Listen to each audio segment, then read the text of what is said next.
This is CGTN, China Global Television Network.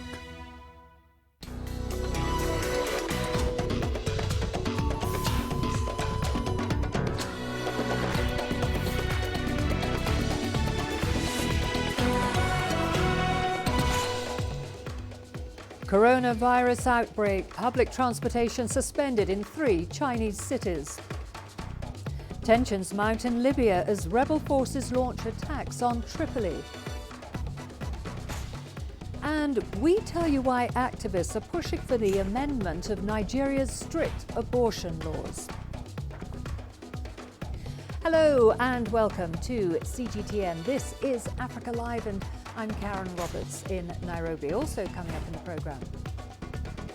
In business, Africa's richest woman, Isabel dos Santos, formally accused of fraud. And Africa's Garden of Eden, new project to raise environmental awareness in South Africa. We begin with the latest on the fight against the coronavirus in China. Transportation has been suspended in 3 cities in Hubei province. Wuhan, the hardest hit city by the epidemic, has suspended public transport as well as outbound air and train travel, while the cities of Huanggang and Hugh have been impacted by the closure of railways. A total of 30 toll stations within Hubei have also been closed.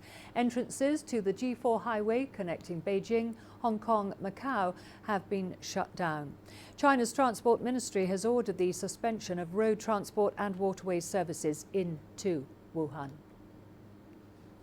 Well, here's a look at the latest figures of the outbreak, which originated in Wuhan in central China. 637 cases have been confirmed globally and 17 people have died. Most of the cases are in China. The vast majority have been detected in Hubei province, where Wuhan is the capital. Hong Kong and Taiwan have confirmed 1 case each and Macau has 2. There are 6 cases outside China. Thailand has reported 3 cases, and the United States, Japan and South Korea each confirmed 1. Almost 5,000 people are under medical observation after having had close contact with infected patients. Well, Wuhan, the city at the centre of the outbreak, has suspended public transportation, outward flights and trains. Authorities have also asked residents not to leave the city without specific reason. CGTN's Zhao Yunfei has the latest from Wuhan. The announcement of the suspension of mass transportation is very sudden, just overnight, about 3 a.m. or 2 a.m., but the impact could be huge. Now the announcement is everywhere in the city. Basically every single person has already known that. We're now at the Hankou railway station, which the station right behind me has completely closed. As you can tell, this used to be a very, very busy station. Now you can see the fence in front of the entrance of the station, as well as there is a big board saying that the suspension not only is the railway station, but also the metro station, the buses, the intercity buses, and all the ferries. And it also says, the announcement saying that there is no specific announcement. We still don't know when the mass operation is coming back, but people really don't have much of the alternative. One of the alternative is over this side. There is a ticket office. So when we come here this morning, we see a lot of people trying to reschedule their train tickets in the ticket office. The railway official has saying that if you reschedule or if you cancel your trip, you will be doing that free of charge. So they have been putting more convenience for people to find some extra plans. Well, Africa's most populous nation, Nigeria, has started screening at airports as fear of the coronavirus heightens. The country is China's top trading partner in Africa. Health inspectors in the African country say they are better prepared to monitor cases in airports after having set up passenger screenings for the Ebola epidemic in 2015. The coronavirus is suspected to have originated from illegally traded wildlife and can be transmitted between people. As the passengers are coming in is taking their temperature. And despite the fact that the Ebola have gone down, it was maintained and it's been maintained. So to us, the coronavirus wasn't just a new thing or a big deal because we have a system in place. The person will be like quarantined. She will be quarantined. We have stages, but we have all these things in place. If you look at it, if something we can treat at the airport level, they are treated, and if it's too much of what they can do, we have another center at the tarmac, purposely built for this kind of thing. To other news now, on to Libya, and the only functioning airport in the capital, Tripoli, has been shut down. It follows an attack and threats from forces loyal to General Khalifa Haftar. All planes taking off on Thursday will now be diverted to a northwestern city. The developments come despite a truce between Haftar and his rival Fayez al-Sarraj. A spokesperson for Haftar's forces claim an alleged unmanned drone violated the ceasefire and tried to strike LAAF targets in the capital. Matiga Airport is a strategic target for Haftar. It's the sole landing strip for the UN-backed government based in Tripoli, as well as its major military base. Well, for more on this, we are now joined by Adel El Mahrouhi, who is in Cairo for us. Adel, what is the situation in Tripoli right now? Is the ceasefire holding? Well, there doesn't seem to be any accusations from both parties accusing them of major violations. There has been a drone that has been downed by the LNA forces and was part of an announcement by Ahmed al-Mismari, the spokesman of the Eastern-backed LNA forces and led by General Khalifa Haftar, where he, as you've mentioned, described the areas where they have imposed the no-flying zone and banned any military or civilian aircrafts to go in these skies. He mentioned that it was a Turkish drone and that they have gunned it down due to this restrictions on flight in that areas. Other than that, he has not accused the Western militias or the Western government of violating the ceasefire. Neither have they been voicing any alarming reports about the continuation of the military operation from the LNA against Tripoli. In his statement, Ahmed al-Mismari clearly said that they believe Masekela airport, which has been affected by this restrictions on flights, has been used during the ceasefire to transport weapons and militants. This is the accusations from Ahmed al-Mismari towards the GNA, who they have not yet responded to these claims, at least officially. Well, these actions and warnings by Haftar's side come following the Berlin summit of world powers to end the crisis. What actions are they likely to take following the latest threat to the ceasefire? It seems that both sides are trying to amass their troops in rallies. They're trying to plan or they are on alert, being cautious that the other party would not start or violate the ceasefire and trigger another civil war or the continuation of the operation against the capital, Tripoli. So there is caution. However, we've seen a clear announcement from Fayez al-Sarraj, the head of the government of National Accord, saying that he is not going to sit with Khalifa Haftar, which more or less tries to put down any hopes for direct talks between the two.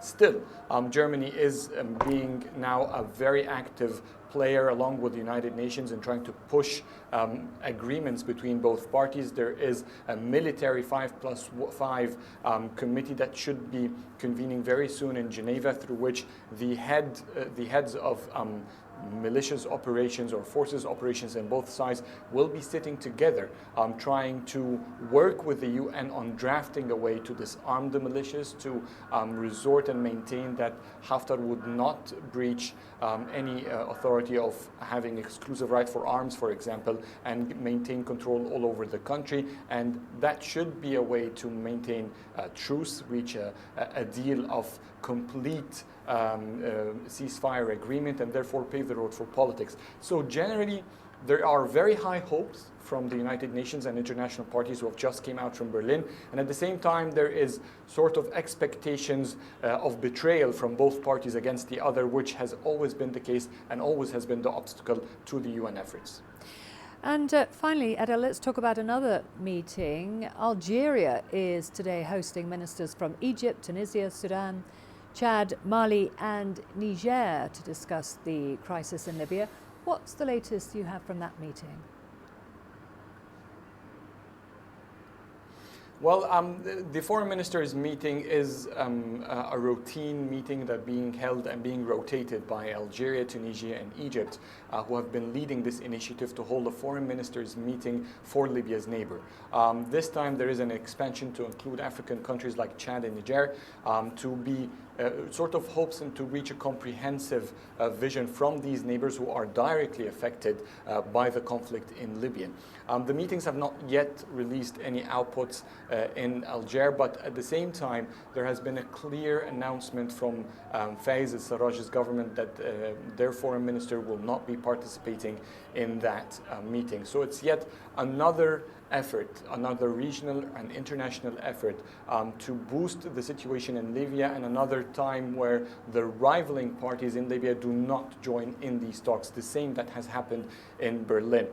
Nonetheless, Algeria is joining hands with Egypt, Tunisia, Chad and Niger, trying to at least maintain how they can cooperate to reach calm, at least on their borders, which is the prime intention and the priority for all these countries. So it's a big mission and quite hard to do without the involvement of the Libyan parties. Okay, thank you very much for that update. That was CGTN's Adel El Marhouki there in Cairo on the latest developments with the crisis in Libya and the various meetings. On to other news now. The South African government has announced tougher regulations on refugees. The new rules will constrain their movements and include a ban on involvement in politics. Minister of Home Affairs Aaron Motsoaledi says those who violate the regulations that came into effect on January the 1st risk immediate detention on grounds of national security. CGTN's Yolisa Njamela visited a refugee in Pretoria to find out how this will affect them. Zimbabwean-born Butholezwe Nyathi has been a refugee in South Africa for years now. He narrates his story and how the new regulations will likely affect him. I started off as an asylum seeker and now I hold a refugee status from 2005. I am an activist, a political activist. I started off as a social activist in Zimbabwe a long time ago, in early 2000. And I was forced out of the country sometime in 2003, where I skipped the border into South Africa without even having a passport. Before getting his asylum papers, he had to make means to survive. I found it very difficult because as a professional nurse, I was working in theatre and I found myself having to work in a construction company, something that I was not used to. Anyway, I got an asylum seeker's permit, which is a Section 22 permit. After following the proper process, he got his refugee status. I went through the process of interviews where the refugee status determination officers had to interview me, and they determined that I qualified as a refugee in 2005. So from 2005, I've held this status as a refugee. Nyathi is the chairperson of a migrant workers association. He's also part of the African Academy for Excellence and Development. The new regulations will be quite restrictive to Nyathi and others in similar situations. We are already frustrated by the processes of producing documents for us to travel. So if these regulations are going to be further restricting our participation and our movement within the borders of South Africa and also outside the borders of South Africa, we feel that it will directly impact on our activism and in the process of trying to resolve our crisis in the countries where we are coming from. Nyathi's concerns are echoed by other organizations that represent refugees and asylum seekers. Asylum seekers are not here to disrespect or go against the laws of the country. They have to abide by them. I still insist that the restrictiveness is not going to help fix our situation. Actually, South Africa will be in a situation where people are just flocking in and just staying and not fixing their problems. The regulations under the Refugees Act already took effect from January 1, 2020. Yolisa Njamela for CGTN in Pretoria, South Africa. We are going to a short break. Don't go away. Lots more to come, including... We tell you why activists are pushing for the amendment of Nigeria's strict abortion laws. And bracing for water shortages, Egypt turns to harvesting of rainwater.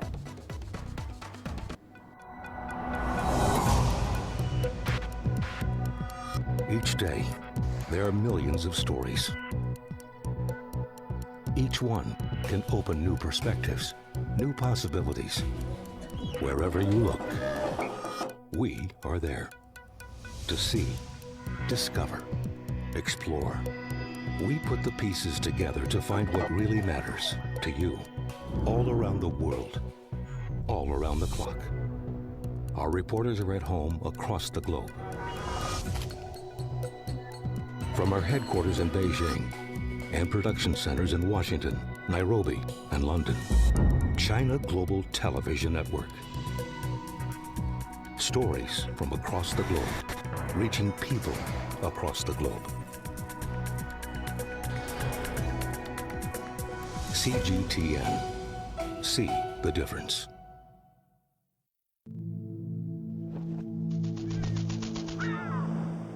How will your world change today? What happens here? What happens there? Or what you make happen for yourself? If it matters to you, it matters to us too. Your stories are the stories that need to be told. Africa Live. Find your voice.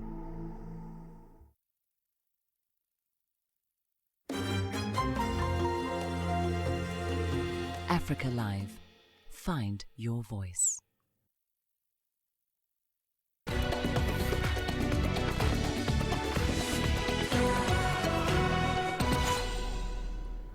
Burkina Faso is reeling from another deadly attack by militants. The country's parliament has approved the recruitment of local volunteers who will be given 2 weeks of military training, after which they will be given small arms and communication equipment. On Monday, heavily armed men stormed the villages of Alamo and Nagraogo, killing dozens of civilians and setting fire to a local market. The country's northern regions have seen a rise in militant attacks since 2015. The new recruits would be expected to conduct surveillance and provide information and protection for their local communities in the event of an attack, while waiting for security forces to deploy. CGTN's Nabil Ahmed Rufai has more. According to a statement from the Burkina Faso government, the first attack on a market in a village in Nagrago killed 32 civilians. The second attack in Alamo village killed 4 and left others injured. It is not clear who was responsible for the attacks. President Roch Marc Kabore has called for 2 days of national mourning for the victims of the attacks. Parliament has also passed a law for the recruitment of local volunteers to fight against the armed groups. Burkina Faso has seen frequent attacks by armed groups since 2015, when violence started to spread across the Sahel region. Islamist groups with links to Al-Qaeda and Islamic State have in the past carried out attacks against civilian and military targets in the country. In December, 35 civilians, mostly women, were killed in an attack. Nabil Ahmed Rufai, CGTN, Accra, Ghana. Nigeria is top on the list of countries with the highest rate of unsafe abortions. Nearly 500,000 unsafe abortions are carried out in the country every year. That's in spite of its restrictive laws on abortion. CGTN's Kelechi Emeklem has more. Mother of 4, Aminat Shogun, is in this community medical center for postnatal care. All her children are under the age of 5. Her youngest is 6 months old. For economic reasons, she wasn't desirous of another baby and sought the option of abortion. But the doors were repeatedly shut to her. Experience was not good because when I went to hospital that I want to abort, they said no, they don't abort here. Like Aminat, hundreds of thousands of women are faced with similar dilemma. The law criminalizes abortion, and offenders could face up to 14 years in jail, except on grounds that the pregnancy threatens the mother's life. The World Health Organization reports that approximately 22 million unsafe abortions occur annually worldwide. 47,000 of them result in deaths, and 5 million cases end up in complications requiring hospital admissions. And Nigeria accounts for some of the highest cases. We have about 1.25 million abortions, unsafe abortions happening in the country every year. And this is sad because the same study that was done in 1996 showed a number 660,000. Another one repeated in 2008 showed an increase of about 750,000. In Nigeria, unsafe abortion remains the second highest cause of maternal deaths at an average 40%. And that's the main reason why women reproductive health and rights activists have been pushing for the amendment of the laws. But that has met with several kickbacks. There is so much religious bias in our country. I always say we are more Muhammad than Muhammad, and we are more Pope than the Pope in our country. If you look at some of the countries that are largely religious, they have very free abortion laws. As Nigeria's population increases, the statistics continue to soar. And advocates say they'll keep pushing forward evidence as a tool for advocacy to amend the laws. Kelechi Emekalam, CGTN Abuja, Nigeria. The Chinese government has completed upgrades to a local children's home and educational facility in Zimbabwe. CGTN's Brian Toussaint has more on this welfare project. This is the Hosanna Children's Home. It's located in the Zimbabwean capital of Harare. The facility has been undergoing much-needed upgrades in the past 2 months. The Chinese embassy and the local business community extended a helping hand. The newly refurbished children's home and primary school will be of great importance as it will give the children adequate facilities for proper living and proper education, minimizing the gap between the advantaged and disadvantaged children. The refurbished educational facility and dormitory will benefit over 20 orphaned children. The Chinese community here has also been making monthly donations to the facility in the form of food, books, and cash. The upgrading of the facilities will go a long way in bridging the gap between advantaged and disadvantaged children in society and in creating a conducive learning environment.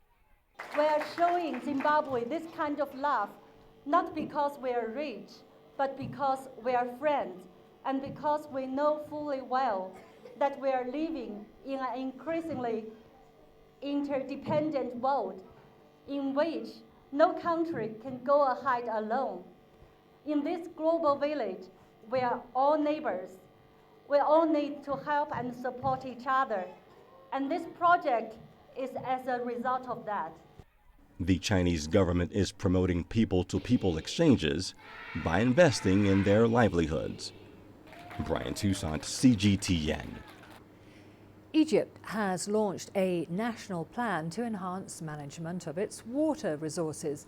Cairo fears that water shortages will worsen following the completion of Ethiopia's Grand Renaissance Dam and the filling of its water reservoir.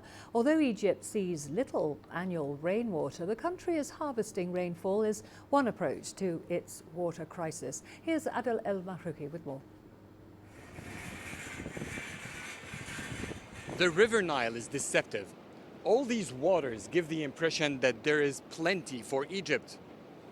But for the 100 million citizens living here, it is not sufficient. More than 92% of Egypt's natural fresh water comes from this ancient river. And as the deficit in water widens, This country is racing time to become more efficient in managing its water resources. Egypt is suffering from water scarcity. Our Nile water share has been the same since our population was 10 million. Now our population is 10 times bigger. Cross-border water represents 96% of our freshwater resources. The rest comes from non-renewable groundwater and a little rain. Egypt is a non-rainy nation. In general, Egypt is a dry country. And the amount of rainfall varies from, say, 200, 300 millimeters on the coast, up to 20 millimeters in Cairo. And south of Cairo, there is very little rainfall or no rainfall. So the total amount of rainfall that Egypt gets in a year is 3-4 billion cubic meters of water. Much of it falls on the northern coast and on the Sinai. Agriculture in the northern coast consumes almost all the rainfall in that part of Egypt. That has made the government focus its rain harvesting efforts in the Sinai. Thanks to its mountainous landscape, the government could determine where to build artificial lakes or small dams to prevent the rainwater from reaching the sea. For my experience, I see that this project is very, very important for the local communities because, as I said, that there is a big problem to turn the water for the Nile or the fresh water to these areas. So the rainfall harvesting is being very important, not only to achieve or to give the people needs, but also to enhance the quality of the underground water in this area and keep it out of the salinity. With all these efforts, at best, Egypt can collect 1.5 billion cubic meters of rainwater every year, depending on weather conditions. For its water needs, which will reach 100 billion cubic meters in the next 5 years, rainfall is not significant. But the country is desperate to save as much water as it can. Adel Al-Mahroui, CGTN, Cairo. A South African-born international champion athlete, MJ Lee, is a sifu, a Chinese word meaning a skilled teacher in the Chinese art of Kung Fu. MJ is also a 3-time gold medalist and a Kung Fu championship legend. From a humble background, he grew up as a boy of colour in the apartheid regime in the Western Cape, exposing him to dangerous influences. MJ, however, did manage to steer clear of drugs and avoided being part of dangerous gangs through learning the art of Kung Fu.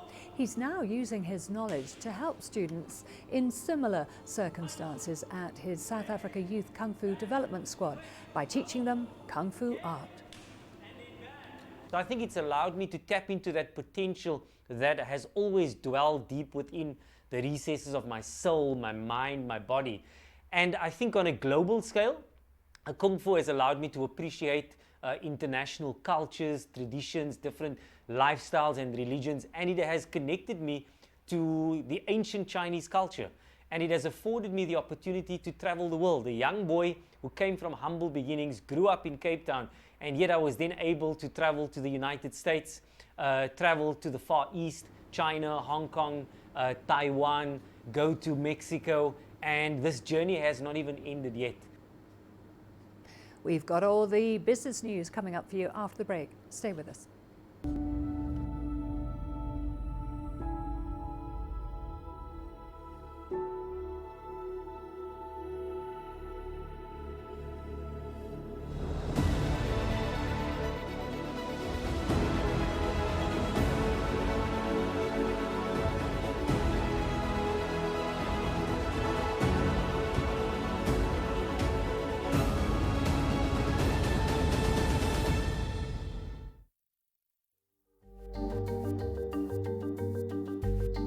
Africa Live.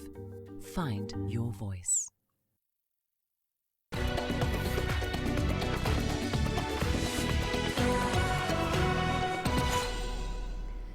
Angola's billionaire Isabel dos Santos has decided to sell her stake in Portuguese bank Eurobic, the small lender said on Wednesday. It made the announcement soon after Portuguese news agency Lusa reported that Angolan prosecutors had named dos Santos as a formal suspect over alleged mismanagement and misappropriation of funds while she was chairwoman of state oil firm Sonangol. Angolan authorities now say that they'll use all means to bring back Isabel dos Santos, who has dismissed the allegations in the leaked report. Here's CGTN's Mohamed Abubakar with the details.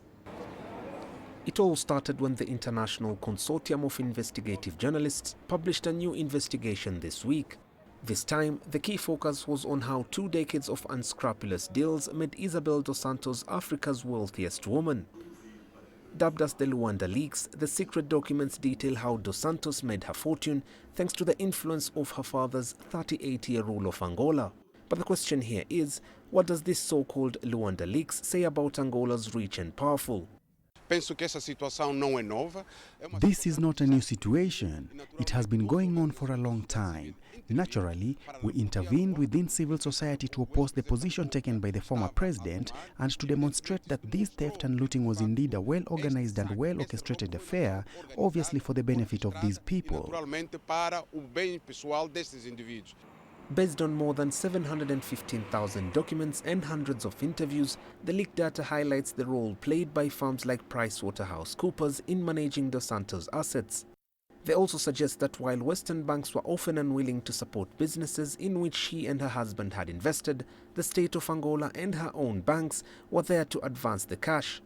Much of the couple's money appears to have been reinvested in their businesses. However, the latest leaked expose gives an insight into a rather luxurious spending that has angered many in Angola. Isabel dos Santos is among those who have the most funds. She is considered the richest woman in Africa, but this fortune does not belong to her. It belongs to the Angolan people and the Angolan state.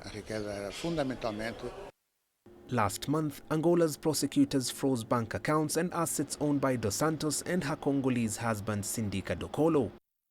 They have now vowed to bring dos Santos back to the country by all means. Although the investigation is still underway, there is already sufficient data for the public prosecutor of the Republic of Angola to use as material evidence and conduct the necessary investigations so that Isabel dos Santos and others involved can be brought before the court. Often described as Angola's princess, Isabel dos Santos is currently worth $2.2 billion. She left Luanda after her father's successor came into power in 2017. Dos Santos now operates mostly between Lisbon and London. Mohamed Abubakar, CGTN. Moving to South Africa, where the rand dipped early on Thursday in line with other emerging market currencies. The rand traded at 14.365 against the dollar. That's around 0.3% lower than its previous close. The rand's losses ate into some of the gains made on Wednesday when demand for riskier assets had rebounded. Local factors driving investor sentiment in recent days include the weak outlook for the domestic economy after the International Monetary Fund and South African Reserve Bank downgraded their growth predictions. Some investors use the rand as a proxy for emerging market risk, so it tends to fluctuate more than other units. Mining company Eurasian Resources Group plans to put its Chambishi Metals copper and cobalt refinery in Zambia under care and maintenance. The company will also cut 229 jobs by the end of January. The president of the Mine Workers Union of Zambia, Joseph Chewe, said the company has stopped production temporarily due to difficulties sourcing raw materials for the refinery. The Chambishi Metals refinery has a capacity of 6.8 kilotons per annum of cobalt metal and 55 kilotons per annum of copper metal. Sudan's Prime Minister Abdullah Hamdok says his country does not have foreign currency to protect the value of the pound. On Monday, the dollar was selling for 100 Sudanese pounds in cash transactions compared with 88 pounds a week ago. This comes as the official dollar rate continues to widen. Last December, Khartoum passed its post-revolution budget with a $1.62 billion deficit. Former President Omar al-Bashir's administration ran the economy with subsidies on gas, fuel, essential medicine and wheat. But Prime Minister Hamdok's government faces a test on whether to continue with the same, amend the subsidies or abolish them altogether. Zimbabwe's junior doctors have agreed to return to work thanks to the intervention of a mobile telecoms mogul. Steve Masekela will pay each doctor a subsistence allowance of about $300. Through his Higher Life Foundation, the Econet founder will also provide the doctors with transport to work. The move brings to an end one of Zimbabwe's longest strikes. Last September, doctors in the southern African economy began a 4-month strike. This brought services in the country's major hospitals to a standstill. The government doctors were pressing for wages to be pegged to the US dollar as a cushion against rising inflation in the worst economic crisis in a decade. US President Donald Trump left the World Economic Forum on Wednesday with a potentially new trade war brewing. Trump is at odds with America's European partners over taxing some of Silicon Valley's biggest companies. CGTN's Owen Fairclough has more. He left the US having signed off on a trade war truce with China. But did President Donald Trump and his team fly into a new battle in the Swiss Alps? Britain and the US are supposed to be on the same page for a post-Brexit free trade deal. But for the US Treasury Secretary, taxing US tech titans such as Amazon, Facebook and Google would trigger retaliation. If people want to just arbitrarily put taxes on our digital companies, we'll consider arbitrarily putting taxes on car companies. The Trump administration has made a similar threat to the European Union. Tariffs perhaps as high as 25% on vehicles imported into the US and even 100% on luxury goods such as champagne. At least the US has found an accommodation with France, among the most vocal critics of Silicon Valley companies with a history of paying little to no tax in Europe. There is now a joint global framework between France and the United States on this digital tax. France is ready to postpone the payment of its digital tax installments to December 2020. Trump suggested the threat of fresh tariffs would coerce the EU into a trade deal to level what the US considers an unfair playing field. They have to do that. I mean, I don't want to, look, I'm not saying it from strength or from weakness. I'm just saying they have to do it. And that will be put to the test when the US and EU next meet for trade talks. Thank you very much. It's great to... Owen Fairclough, CGTN. With the Spring Festival just around the corner, people across China are getting ready to ring in the Lunar New Year in style. And the southern Chinese city of Guangzhou is living up to its title as the City of Flowers with 11 floral fairs for the holiday season. CGTN's Omar Khan explores.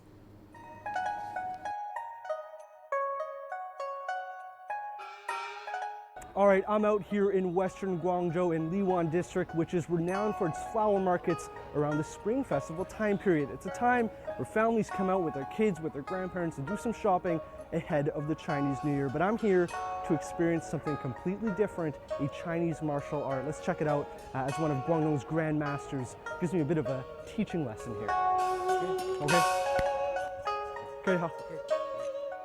All fun aside, this flower market is one of 11 fairs set up throughout Guangzhou. For visitors exploring the green space, it's an opportunity to get outdoors and savor the spring weather. And to keep things exciting, there's a host of cultural activities and performances to enjoy too.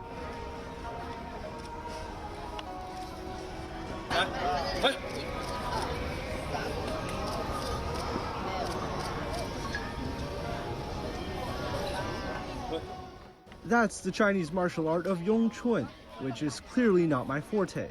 Luckily for youngsters, school's out during the Spring Festival. I think this place is really beautiful. There are many flowers, and overall this market has been put together really nicely. Flower markets have a long history in South China. Many of them date back hundreds of years. This one in Liwan district has a history that goes back 2,000 years to the Han Dynasty. And just like local visitors, those from abroad are here to see just how different parts of China celebrate the New Year. Well, it is a very beautiful place. This is my first time in China, in Guangzhou. Well, I'm looking for it to further visit it. Well, it is a very beautiful place. And I have been in many different countries for this types of festival, but I feel very definitely this is awesome place for me.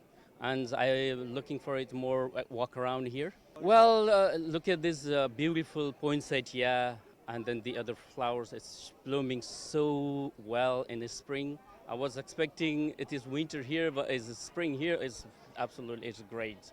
Snatching up a bouquet of flowers or strolling through a bed of colorful petals may not be everyone's go-to activity during a major holiday. But for those in South China, keeping up this Cantonese tradition is something that's rooted in their culture. Omar Khan, CGTN, Guangzhou. We're going to a short break. Don't go away. Lots more to come, including Africa's Garden of Eden, new project to raise environmental awareness in South Africa. An extraordinary organization in Tanzania is training rats to save lives. Apopo work with African giant pouched rats, teaching them to detect landmines left in post-conflict countries. The trainers in Morogoro are all locals, like Fidelis Gali, who's been working with Apopo for 7 years. We need to make the world a safe and better place to live. Their work has extended to sniffing out positive tuberculosis samples, helping reduce cases of this highly contagious and fatal disease. Let the world know about what Apopo is doing. Let the world know about rat.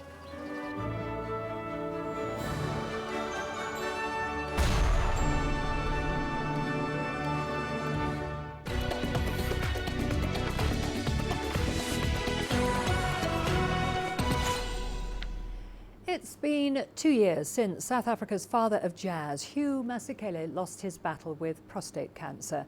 Masekela fled white-dominated rule shortly after the Sharpeville massacre in 1960. He became a powerful anti-apartheid activist while living and performing abroad. The musician returned to his homeland after Nelson Mandela was released in 1990. CGTN's Julie Shear now reports. South African jazz legend Hugh Masekela may be gone, but his music still lives in the hearts of his adoring fans. He is remembered most for elevating the voice of black South Africans while in exile overseas. His music told stories about the struggles back in his home country. He was a legend because he went abroad during the time of the apartheid era to go and represent South Africa. Because here in South Africa, the laws of that time, they were so very strict for artists, because when they try to express themselves in terms of musically, they will get arrested. So they went abroad to go and express themselves much better than when they are here. He was an icon to all South Africans because of his music, and apart from that, he emphasized that we as Africans must be proud of who we are. Because even now there are still people who are imitating other people, but as you can see me, I'm a proud South African. You can see my hair. I don't have a makeup, and I am a proud South African. Bra Hugh, as he was known at home, spent a large part of his career performing and collaborating with artists around the world. He eventually returned to groom a new generation of South African performers. Up-and-coming band Sanka Experiment remembers the influence he had on them during their early days. He inspired us in those many ways, and us picking up a record like this, Home is Where the Music Is, you know, we related more with it, we gelled with it, we went deep in it, and even our events were based even on that record, us not knowing that one day the band will play at the Hugh Masekela Heritage Festival. And he would tell stories about where we're from and what was going on at that time, even though some of us weren't really born yet. It was at a time where he was at his peak in terms of what he represented and who he stood for and who he represented back home. So he had a very positive impact with us musically, and it kind of like nurtures our growth every day. News of his passing in 2018 after a long battle with prostate cancer unleashed an outpouring of sadness and disbelief. He was 78. He left like a huge gap that cannot be filled by anyone. You know, he left like a big mark. He passed, I think, on the 23rd of January, just the day before my birthday. I was like, so I had a terrible birthday on that year. Masekela's music uplifted the soul of an oppressed nation when days were dark. His long-spanning career has inspired a deep sense of appreciation for true African sounds and inspired South Africans from all walks of life. Judy Shara, CGTN, Johannesburg, South Africa. Staying in South Africa, the largest maze ever created on the continent is currently taking shape on a Cape Town farm. It'll be made using special trees that are 10 times more effective at reducing carbon. The great Labyrinth's creators hope it will become a living memorial to the impact humans are having on the planet. CGTN's Travis Andrews has more with this report. It's an ambitious project that, when complete, will be unrivaled in size and with a powerful environmental message, which is meant to remind humanity to be mindful of their carbon footprint. It's going to form a natural trunk. The Great Labyrinth of Africa is meant to be a living monument, a Garden of Eden so large it is expected to have the same dimensions as the base of the pyramids of Giza, and the spekboom tree was specifically chosen for the job. When we realized that it was such a powerful agent in carbon sequestering, we had this fantastic idea to build a labyrinth made out of spekboom. And we've chosen a labyrinth because it's a very ancient and mystical concept. It's been found 2000 BC. It's found in cathedrals that are hundreds of years old. The project is a massive task that requires daily watering of tens of thousands of trees that will form the structure of the labyrinth, which will be waist-high when fully completed. We're going to plant 90,000 spekboom trees in the labyrinth itself, and we expect to plant at least another 30,000 trees surrounding the labyrinth and on pathways. So we're looking at putting about 120,000 trees into the ground. The spekboom tree was chosen for the labyrinth because they produce oxygen day and night, making it an effective tool that can drive home a powerful message against climate change. The Great Labyrinth of Africa also has an important social upliftment element to it, in that it's unlocking new entrepreneurial opportunities for those from surrounding marginalized communities. A group of dedicated treepreneurs from the surrounding informal townships have each been tending to over 25,000 trees, making sure they get the correct care. For them, this project has been life-changing. It started with the propagation of trees. I've been growing these trees for about a year now. So we started with the cuttings, putting them into the packets. This has opened opportunities for me because I just thought I was going to be just someone who works for life forever. But now I know I'm going to work for myself and my family also. You can just walk this last little bit. The sheer scale of the labyrinth is still difficult to comprehend, but when complete in April this year, will be undoubtedly a structure like no other that can be celebrated as a proudly South African initiative. Travis Andrews, CGTN, Cape Town. We've got all the sports news coming up for you after the break, including... We talk to Nigeria's long jumper, Ese Brune, as she looks to more glory in 2020 ahead of the Summer Olympics.